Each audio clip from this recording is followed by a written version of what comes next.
Hello students, top tuition പാലക്കാട്ടേക്ക് എല്ലാവർക്കും സ്വാഗതം. നിങ്ങളും നിങ്ങളുടെ പേരൻസും തമ്മിൽ എന്തുകൊണ്ടാണ് ഇത്ര സിമിലാരിറ്റി തോന്നുന്നത് എന്ന് ചിന്തിച്ചിട്ടുണ്ടോ? നമ്മുടെ ലൈഫിന്റെ അടിസ്ഥാനമായ ജെനറ്റിക്സിനെക്കുറിച്ചാണ് നമ്മളിന്ന് പഠിക്കാൻ പോകുന്നത്.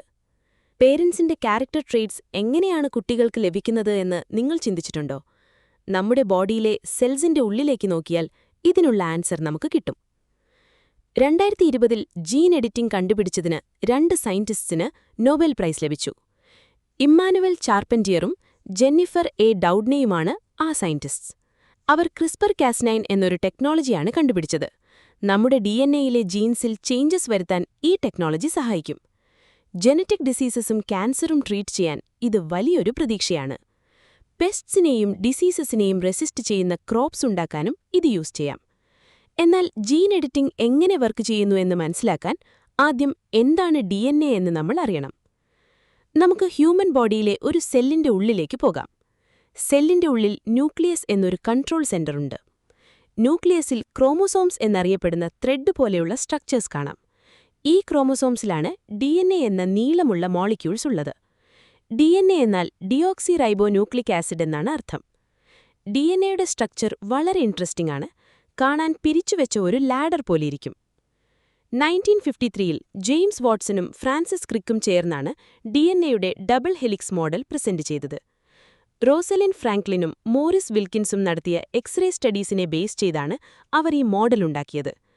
റോസാലിൻ ഫ്രാങ്ക്ലിൻ എടുത്ത ഫോട്ടോ 51 എന്ന പിക്ചർ ഇതിൽ വളരെ ഇമ്പോർട്ടന്റ് ആയിരുന്നു. ഈ DNA ലാഡറിന്റെ 2 സൈഡ്സിനെ സ്ട്രാൻഡ്സ് എന്ന് വിളിക്കുന്നു. ഷുഗർ മോളിക്യൂൾസും ഫോസ്ഫേറ്റ് മോളിക്യൂൾസും ചേർന്നാണ് ഈ സ്ട്രാൻഡ്സ് ഉണ്ടാക്കിയിരിക്കുന്നത്. DNA-യിലുള്ള 5 കാർബൺ ഷുഗറിനെ ഡിയോക്സി റൈബോസ് എന്ന് വിളിക്കുന്നു. ലാഡറിന്റെ സ്റ്റെപ്സിനെ റങ്സ് എന്നാണ് പറയുക. നൈട്രജൻ ബേസസ് എന്ന കെമിക്കൽസ് പെയേഴ്സായാണ് ഈ സ്റ്റെപ്സ് ഉണ്ടാക്കുന്നത്. DNA-യിൽ 4 തരം നൈട്രജൻ ബേസസ് ആണുള്ളത്. അഡിനിൻ, തൈമിൻ, ഗ്വാനിൻ, സൈറ്റോസിൻ എന്നിവയാണവ. നമ്മളിതിനെ ATGC എന്ന് എളുപ്പത്തിൽ വിളിക്കും. ഇവ എപ്പോഴും ഒരു പ്രത്യേകമായ രീതിയിലാണ് പെയർ ചെയ്യുന്നത്. അഡിനിൻ എപ്പോഴും തൈമിനോട് മാത്രമേ പെയറാവുകയുള്ളൂ. ഗ്വാനിൻ എപ്പോഴും സൈറ്റോസിനോട് മാത്രമേ പെയറാവുകയുള്ളൂ. DNA-യുടെ ഏറ്റവും ബേസിക്കായ ബിൽഡിംഗ് ബ്ലോക്കിനെ ന്യൂക്ലിയോടൈഡ് എന്ന് വിളിക്കുന്നു. ഒരു ന്യൂക്ലിയോടൈഡിൽ ഒരു ഡിയോക്സി റൈബോസ് ഷുഗറും ഒരു ഫോസ്ഫേറ്റും ഒരു നൈട്രജൻ ബേസും ഉണ്ടാകും. ഇത്രയും നീളമുള്ള DNA എങ്ങനെയാണൊരു ചെറിയ സെല്ലിൽ ഫിറ്റാകുന്നത് എന്ന് നിങ്ങൾ ചിന്തിച്ചേക്കാം. ഒരു ഹ്യൂമൻ സെല്ലിലെ മുഴുവൻ DNA-യും കമ്പൈൻ ചെയ്താൽ ഏകദേശം 2 മീറ്റർ നീളമുണ്ടാകും. ന്യൂക്ലിയസിൽ ഫിറ്റാകാൻ വേണ്ടി DNA ചില സ്പെഷ്യൽ പ്രോട്ടീൻസിന് ചുറ്റും റാപ്പ് ചെയ്ത് കിടക്കുന്നു. ഈ പ്രോട്ടീൻസിനെ ഹിസ്റ്റോൺ പ്രോട്ടീൻസ് എന്നാണ് വിളിക്കുന്നത്. 8 ഹിസ്റ്റോൺ പ്രോട്ടീൻസ് ചേർന്ന് ഒരു ഹിസ്റ്റോൺ ഒക്ടാമർ ഉണ്ടാകുന്നു. DNA ഈ ഒക്ടാമറിനു ചുറ്റും വൈൻഡ് ചെയ്ത് ന്യൂക്ലിയോസോം എന്നൊരു സ്ട്രക്ചർ ഫോം ചെയ്യുന്നു. ഒരുപാട് ന്യൂക്ലിയോസോംസ് പാക്ക് ചെയ്തും കോയിൽ ചെയ്തുമാണ് ഒരു തിക്ക് ക്രോമോസോം ഉണ്ടാകുന്നത്. ഓരോ സ്പീഷീസിനും ഒരു സ്പെസിഫിക് നമ്പർ ഓഫ് ക്രോമോസോംസ് ഉണ്ട്. ഹ്യൂമൻസിൽ ഓരോ സെല്ലിലും 46 ക്രോമോസോംസ് ആണുള്ളത്, അതായത് 23 പെയേഴ്സ് ഓഫ് ക്രോമോസോംസ്. ഇതിൽ 22 പെയേഴ്സിനെ സൊമാറ്റിക് ക്രോമോസോംസ് എന്ന് വിളിക്കുന്നു. നമ്മുടെ ഫിസിക്കൽ ക്യാരക്ടറിസ്റ്റിക്സിനെ കൺട്രോൾ ചെയ്യുന്നത് ഈ സൊമാറ്റിക് ക്രോമോസോംസ് ആണ്. ഐഡന്റിക്കലായ 2 ക്രോമോസോംസ് ചേരുന്നതാണ് ഒരു ഹോമോലോഗസ് ക്രോമോസോം. ഓരോ പെയറിലെയും ഒരെണ്ണം അമ്മയിൽ നിന്നും മറ്റേത് അച്ഛനിൽ നിന്നുമാണ് നിങ്ങൾക്ക് ലഭിക്കുന്നത്. 23ാമത്തെ പെയറാണ് സെക്സ് ക്രോമോസോംസ്. ഒരാളുടെ ജെൻഡർ ഡിറ്റർമിൻ ചെയ്യുന്നത് ഈ സെക്സ് ക്രോമോസോംസ് ആണ്. X എന്നും Y എന്നും 2 തരം സെക്സ് ക്രോമോസോംസ് ആണുള്ളത്. ഫീമെയിൽസിൽ യൂഷ്വലി 2 X ക്രോമോസോംസ് ആണുണ്ടാവുക. നമ്മളിത് 44+XX എന്ന് എഴുതും. മെയിൽസിൽ യൂഷ്വലി ഒരു X ക്രോമോസോമും ഒരു Y ക്രോമോസോമും ഉണ്ടാകും. ഇതിനെ 44+XY എന്ന് എഴുതും. Y ക്രോമസോം X ക്രോമസോമിനേക്കാൾ സൈസ് കുറഞ്ഞതാണ്. മെയിൽ എംബ്രിയോ ആയി വളരാൻ സഹായിക്കുന്ന SRY ജീനുള്ളത് Y ക്രോമസോമിലാണ്.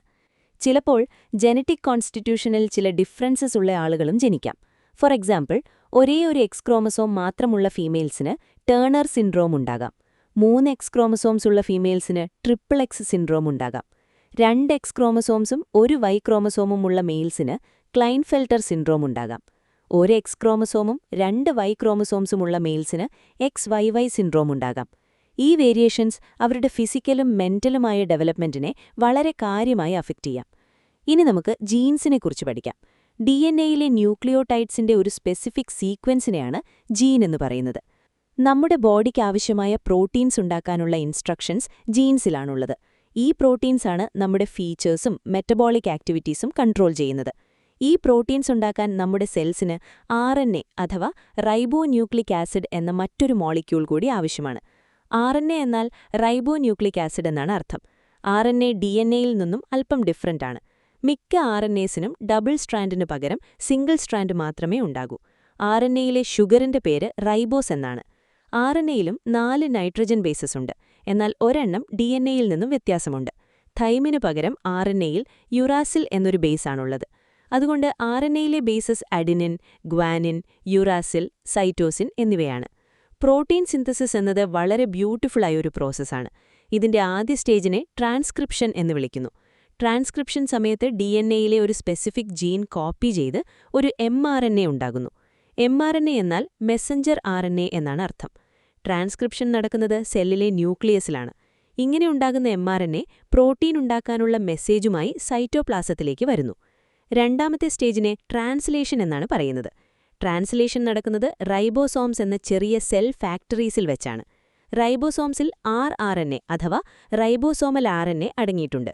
ഇവിടെ tRNA അഥവാ ട്രാൻസ്ഫർ RNA എന്ന മറ്റൊരു തരം RNA കൂടി വർക്ക് ചെയ്യുന്നു. tRNA സ്പെസിഫിക് അമിനോ ആസിഡ്സിനെ റൈബോസോമിൽ എത്തിക്കുന്നു. mRNAനെ മെസ്സേജ് വായിച്ച് ഈ അമിനോ ആസിഡ്സിനെ കറക്റ്റ് ഓർഡറിൽ വെക്കുന്നത് tRNA ആണ്. തുടർന്ന് റൈബോസോം ഈ അമിനോ ആസിഡ്സിനെ തമ്മിൽ ലിങ്ക് ചെയ്ത് ഒരു പ്രോട്ടീൻ ഉണ്ടാക്കുന്നു. ഈ പ്രോട്ടീൻസാണ് നിങ്ങളുടെ ബോഡിയുടെ അപ്പിയറൻസും ഫംഗ്ഷൻസും ഡിറ്റർമിൻ ചെയ്യുന്നത്. പാരൻസിന്റെ ക്യാരക്ടറിസ്റ്റിക്സ് കുട്ടികൾക്ക് ലഭിക്കുന്നതിനെ ഹെറിഡിറ്റി എന്ന് വിളിക്കുന്നു. എന്നാൽ കുട്ടികൾ ഒരിക്കലും പാരൻസിന്റെ എക്സാക്ട് കോപ്പീസ് ആകില്ല. പാരൻസും കുട്ടികളും തമ്മിലുള്ള ഈ ഡിഫറൻസസിനെ വേരിയേഷൻസ് എന്ന് വിളിക്കുന്നു. ഹെറിഡിറ്റിക്കും വേരിയേഷൻസിനും കാരണം ജീൻസാണ്. ജീൻസിനെക്കുറിച്ചും ഹെറിഡിറ്റിയെക്കുറിച്ചും പഠിക്കുന്ന ബ്രാഞ്ച് ഓഫ് സയൻസാണ് ജെനറ്റിക്സ്. ഗ്രിഗർ ജൊഹാൻ മെൻഡൽ എന്ന സയന്റിസ്റ്റിനെയാണ് ഫാദർ ഓഫ് ജെനറ്റിക്സ് എന്ന് വിളിക്കുന്നത്.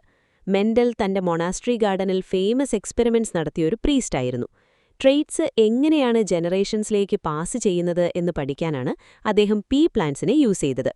ക്ലിയർലി ഐഡന്റിഫൈ ചെയ്യാൻ കഴിയുന്ന കോൺട്രാസ്റ്റിംഗ് ട്രെയ്റ്റ്സ് ഉള്ളതുകൊണ്ടാണ് അദ്ദേഹം പീ പ്ലാന്റ്സിനെ സെലക്ട് ചെയ്തത്. ഫോർ എക്സാമ്പിൾ, ഒരു പീ പ്ലാന്റ് ഒന്നുകിൽ ടോൾ ആകാം അല്ലെങ്കിൽ ഡ്വാർഫ് ആകാം. മെൻഡൽ ആദ്യം പ്യോർ ടോൾ പ്ലാന്റിനെയും പ്യോർ ഡ്വാർഫ് പ്ലാന്റിനെയും തമ്മിൽ ക്രോസ് ചെയ്തു. ഇത്തരത്തിലുള്ള എക്സ്പെരിമെന്റിനെ മോണോ ഹൈബ്രിഡ് ക്രോസ് എന്നാണ് വിളിക്കുന്നത്. ഫസ്റ്റ് ജനറേഷനിലെ എല്ലാ പ്ലാന്റ്സും ടോൾ ആയിരുന്നു. ഡ്വാർഫ് ട്രെയ്റ്റ് അവിടെ കംപ്ലീറ്റ്ലി ഡിസപ്പിയറായി. ഫസ്റ്റ് ജനറേഷനിൽ എക്സ്പ്രസ് ചെയ്ത ട്രെയ്റ്റിനെ അദ്ദേഹം ഡോമിനന്റ് ട്രെയ്റ്റ് എന്ന് വിളിച്ചു. ഹിഡനായ ഡ്വാർഫ് ട്രെയ്റ്റിനെ റിസസീവ് ട്രെയ്റ്റ് എന്നും വിളിച്ചു. തുടർന്ന് ഈ F1 ടോൾ പ്ലാന്റ്സിൽ സെൽഫ് പോളിനേഷൻ നടത്താൻ അദ്ദേഹം അനുവദിച്ചു. സെക്കൻഡ് ജനറേഷനിൽ ആ ഡ്വാർഫ് ട്രെയ്റ്റ് മാജിക്കലി വീണ്ടും അപ്പിയറായി. ഓരോ 3 ടോൾ പ്ലാന്റ്സിനും ഒരു ഡ്വാർഫ് പ്ലാന്റ് എന്ന റേഷ്യോയിലായിരുന്നു അത്. ഇതിനെയാണ് 3:1 ഫീനോടൈപ്പിക് റേഷ്യോ എന്ന് വിളിക്കുന്നത്. ട്രെയ്റ്റ്സിനെ കൺട്രോൾ ചെയ്യുന്നത് പെയേർഡ് ഫാക്ടേഴ്സ് ആണെന്ന് മെൻഡൽ കണ്ടെത്തി. ഈ ഫാക്ടേഴ്സിനെയാണ് ഇന്ന് നമ്മൾ ജീൻസ് എന്ന് വിളിക്കുന്നത്. ഒരു ജീനിന്റെ ഡിഫറന്റ് ഫോംസിനെ അല്ലീൽസ് എന്ന് വിളിക്കുന്നു. നമ്മൾ ഈ അല്ലീൽസിനെ ഇംഗ്ലീഷ് ലെറ്റേഴ്സ് യൂസ് ചെയ്താണ് റെപ്രസെന്റ് ചെയ്യുന്നത്. ക്യാപിറ്റൽ T എന്നത് ഡോമിനന്റായ ടോൾ അല്ലീലിനെ റെപ്രസെന്റ് ചെയ്യുന്നു. സ്മോൾ t എന്നത് റിസസീവായ ഡ്വാർഫ് അല്ലീലിനെ റെപ്രസെന്റ് ചെയ്യുന്നു. മെൻഡൽ ടോൾ പ്ലാന്റും ഡ്വാർഫ് പ്ലാന്റും തമ്മിൽ ക്രോസ് ചെയ്തപ്പോൾ അവയുടെ പേരന്റൽ ജീനോടൈപ്സ് TT, TT എന്നുമായിരുന്നു. ടോൾ പ്ലാന്റിലെ ഗാമീറ്റ്സ് T അല്ലീലിനെ കൊണ്ടുപോയി, ഡ്വാർഫ് പ്ലാന്റിലെ ഗാമീറ്റ്സ് T അല്ലീലിനെ കൊണ്ടുപോയി. അവ കമ്പൈൻ ചെയ്തപ്പോൾ F1 ജനറേഷൻ പ്ലാന്റ്സിന്റെ ജീനോടൈപ്പ് TT എന്നായി. ക്യാപിറ്റൽ T ഡോമിനന്റ് ആയതുകൊണ്ട് ഈ പ്ലാന്റ്സ് എല്ലാം കാണാൻ ടോൾ ആയിരുന്നു. ഈ F1 പ്ലാന്റ് സെൽഫ് പോളിനേറ്റ് ചെയ്തപ്പോൾ T അല്ലെങ്കിൽ T ഉള്ള ഗാമീറ്റ്സ് പ്രൊഡ്യൂസ് ചെയ്തു. ഈ ഗാമീറ്റ്സ് റാൻഡംലി കമ്പൈൻ ചെയ്തപ്പോൾ F2 ജനറേഷനിൽ 3 ജീനോടൈപ്സ് ഉണ്ടായി. TT, TT, TT എന്നിവയായിരുന്നു ആ ജീനോടൈപ്സ്. TTയും TTയും ഉള്ള പ്ലാന്റ്സ് കാണാൻ ടോളാണ്, എന്നാൽ TT ഉള്ള പ്ലാന്റ്സ് കാണാൻ ഡ്വാർഫാണ്. സെക്കൻഡ് ജനറേഷനിലെ 3:1 റേഷ്യോയെ ഇത് വളരെ പെർഫെക്റ്റ്ലി എക്സ്പ്ലെയിൻ ചെയ്യുന്നു. നമുക്ക് പുറത്ത് കാണാൻ കഴിയുന്ന ഒബ്സർവബിൾ ക്യാരക്ടറിസ്റ്റിക്കിനെ ഫീനോടൈപ്പ് എന്നും അതിന് കാരണമായ ജെനറ്റിക് മേക്കപ്പിനെ ജീനോടൈപ്പ് എന്നും വിളിക്കുന്നു. 2 പെയേഴ്സ് ഓഫ് ട്രെയ്റ്റ്സിനെ ഒരുമിച്ച് കൺസിഡർ ചെയ്തും മെൻഡൽ എക്സ്പെരിമെന്റ്സ് നടത്തി. ഇതിനെ ഡൈഹൈബ്രിഡ് ക്രോസ് എന്നാണ് വിളിക്കുന്നത്. റൗണ്ട് സീഡ്സ് ഉള്ള ടോൾ പ്ലാന്റിനെയും റിങ്കിൾഡ് സീഡ്സ് ഉള്ള ഡ്വാർഫ് പ്ലാന്റിനെയും അദ്ദേഹം തമ്മിൽ ക്രോസ് ചെയ്തു. ഓരോ ട്രെയ്റ്റും മറ്റൊന്നിനെ ഡിപ്പെൻഡ് ചെയ്യാതെ ഇൻഡിപെൻഡന്റായാണ് ജനറേഷൻസിലേക്ക് പാസ് ചെയ്യുന്നത് എന്ന് അദ്ദേഹം കണ്ടെത്തി. അതായത് പ്ലാന്റിന്റെ ഹൈറ്റ് അതിന്റെ സീഡിന്റെ ഷേപ്പിനെ എഫക്റ്റ് ചെയ്യുന്നില്ല. മെൻഡലിന്റെ ഈ ലോസാണ് മോഡേൺ ജെനറ്റിക്സിന് വലിയ ഫൗണ്ടേഷനായത്. എന്നാൽ ചില സമയങ്ങളിൽ ഇൻഹെറിറ്റൻസ് ഇതിനേക്കാൾ കോംപ്ലക്സ് ആണെന്ന് പിന്നീട് സയന്റിസ്റ്റ് കണ്ടെത്തി. ഇത്തരത്തിലുള്ള സിറ്റുവേഷൻസിനെ നോൺ മെൻഡേലിയൻ ഇൻഹെറിറ്റൻസ് എന്ന് വിളിക്കുന്നു.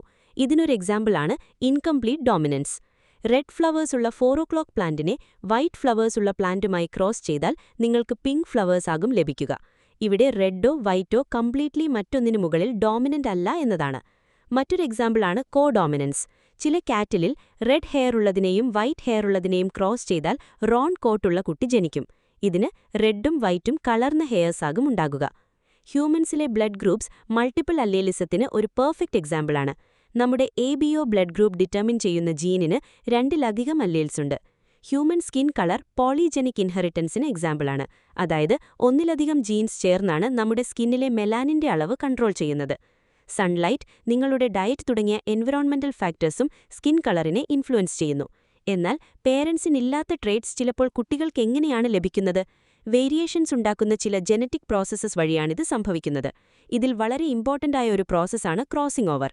ഗ്യാമീറ്റ്സ് ഫോം ചെയ്യുന്ന സെൽ ഡിവിഷനായ മിയോസിസ് സമയത്താണ് ക്രോസിംഗ് ഓവർ നടക്കുന്നത്. മിയോസിസ് സമയത്ത് ഹോമോലോഗസ് ക്രോമസോംസ് വളരെ അടുത്തായി പെയർ ചെയ്യുന്നു. അവ തമ്മിൽ മുട്ടുന്ന പോയിന്റിനെ കയാസ്മ എന്ന് വിളിക്കുന്നു. ഈ പോയിന്റിൽ വെച്ച് ക്രോമസോംസ് ബ്രേക്കായി ആ സെഗ്മെന്റ്സ് പരസ്പരം എക്സ്ചേഞ്ച് ചെയ്യപ്പെടുന്നു. ഈ ബ്യൂട്ടിഫുൾ എക്സ്ചേഞ്ച് വഴി അല്ലീൽസിന്റെ ഒരു പുതിയ കോമ്പിനേഷൻ ഫോം ചെയ്യുന്നു. വേരിയേഷൻ ഉണ്ടാക്കുന്ന മറ്റൊരു പ്രോസസ്സാണ് മ്യൂട്ടേഷൻ. ഒരു ഓർഗാനിസത്തിന്റെ ജനറ്റിക് കോൺസ്റ്റിറ്റ്യൂഷനിൽ പെട്ടെന്നുണ്ടാകുന്നതും നെക്സ്റ്റ് ജനറേഷനിലേക്ക് പാസ് ചെയ്യുന്നതുമായ ഒരു സഡൻ ചേഞ്ചാണ് മ്യൂട്ടേഷൻ. DNA കോപ്പി ചെയ്യുമ്പോൾ ഉണ്ടാകുന്ന എറേഴ്സ് കാരണം മ്യൂട്ടേഷൻ സംഭവിക്കാം. കെമിക്കൽസോ റേഡിയേഷനോ എക്സ്പോസ് ആകുന്നതും ഇതിന് കാരണമാകാം. മ്യൂട്ടേഷൻസ് വഴി ജീൻസിൽ ചേഞ്ച് വരുകയും അത് പുതിയ ട്രേറ്റ്സിന് കാരണമാകുകയും ചെയ്യുന്നു. ഇവല്യൂഷൻ പ്രോസസ്സിൽ ഈ വേരിയേഷൻസ് വളരെ വലിയ പങ്കാണ് വഹിക്കുന്നത്. ജനറ്റിക്സ് എന്ന ഈ ഫീൽഡ് ഓഫ് സയൻസിൽ ഒത്തിരി മികച്ച കരിയർ ഓപ്പർച്യൂണിറ്റീസ് ഇന്നുമുണ്ട്. നിങ്ങൾക്ക് മോളിക്കുലാർ ജെനറ്റിക്സ്, മെഡിക്കൽ ജെനറ്റിക്സ് അല്ലെങ്കിൽ ഫോറൻസിക് സയൻസ് എന്നിവയെല്ലാം പഠിക്കാം.